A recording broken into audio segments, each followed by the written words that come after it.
Hey, hey, happy day. This could be the last day of my incarcerament.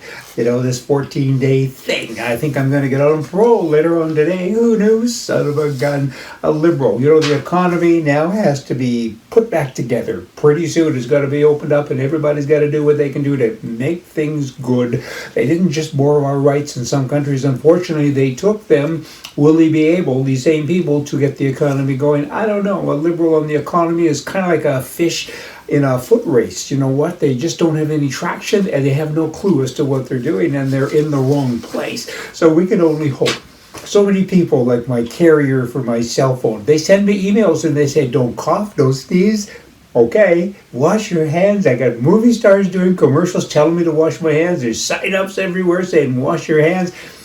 We get it, but it's interesting, when you get people like AT&T and TELUS and all of these people writing you emails all of the time, airline companies, and saying that we're worried about you, particularly the cell company. I'm focused on that because how can they keep me safe? I mean, I take a photo, put it up to my ear, and they're telling me. Anyway, it's just kind of interesting. I guess everybody's trying to help. I get it. Leadership of the Conservative Party in Canada. There's new dynamics now. There's new skill sets needed to manage a country than before the virus. I mean, now it's new things, new stuff. I think you need new people. You know what? The race is on pause now. It'll be on pause for some time, and then what happens? Nobody knows. I mean, it's a bizarre thing anyway. The race does need to start again, but it needs to be opened up again and get all new players, new runners in the race. I think you need that. I mean, I was on a board once of an EDA, which is Electoral District Association, and you know what? It's great. You get to work with the member of parliament or the wannabe guy. In our case, he was elected. He did a great job in Cha-Cha, but you know what? It's tough because you don't feel like you have very much power.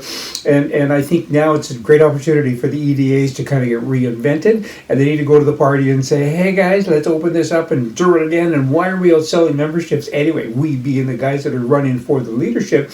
Why you're doing that? I mean, if you want to enter, write a check. I mean, you shouldn't go out and have months to get money from 3,000 people or whatever their criteria is. The whole infrastructure has to change because back to my verbiage, the rights were borrowed and they need to be given back. And you need to have somebody that can manage the country.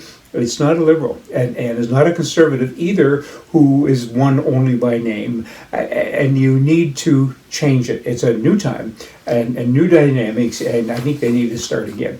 In Italy, Canada will become like Italy and Venezuela if you let these liberals still stay in power, because people are accepting all of this. Honest people do honest things. It's like a fascist country right now. I mean, they're spying on each other, they're doing all this stuff. But anyway, back to Italy. Taxation there is totally insane, okay? And this is pre-virus. This is before. It's totally insane.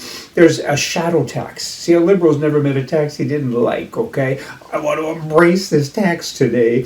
A shadow tax, really. You just can't make this stuff up, right? If you live in a building with a balcony and it casts a shadow, you get taxed for the shadow tax. I know, it sounds so goofy. Look it up. It's true. I mean, Italy, they're just a shadow of their former self. You know what? Winston Churchill once said, you have enemies.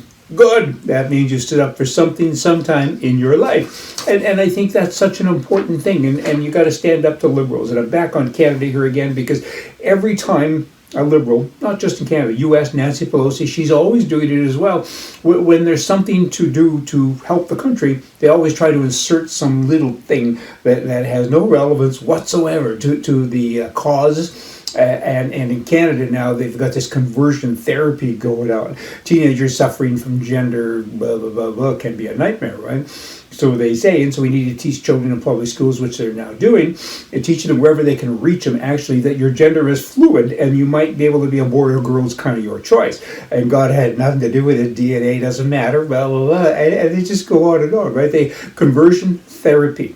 They're going to ban what they call that. And when conversion therapy means, of course, that, if you feel like you're a girl and you're actually a boy and you're 4 years old, your parents take you to a therapist and they say, that's really not what you are.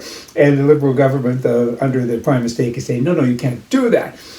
What, if your kid starts eating dog food, you're going to take him to a vet? And I don't think so. You're not going to say you're a dog. You're going to give him some kind of therapy. The politicians, particularly in Canada, they need a lot of therapy. Whoa, y'all come back.